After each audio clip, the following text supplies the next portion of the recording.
De manier waarop je je moeder behandelt, is de manier waarop het leven jou behandelt. De manier waarop je met haar praat, de manier waarop je reageert, hoe je haar afwijst of negeert.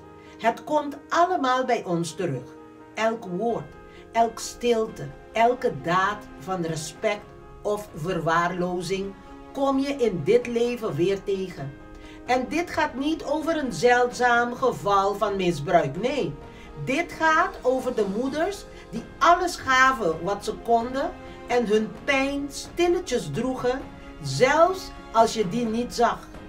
Heb je ooit bij haar gezeten en haar verhalen gehoord en haar pijn gehoord in haar leven voordat jij bestond? Heb je geleerd wat haar aan het lachen maakt, wat ze heeft verloren, waarom ze het heeft overwonnen?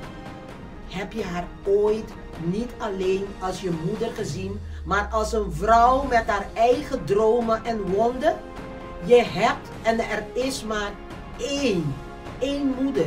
En als je haar niet koestert, weet dan dat je spijt bij je zal blijven en dat het niet haar afwezigheid zal zijn die je 's nachts wakker houdt, maar het zal het gewicht zijn van wat je niet hebt gedaan in de pijn van wat je niet hebt gezegd. Hoe je haar behandelt is hoe het leven jou zal behandelen. Gewoon Pinsie.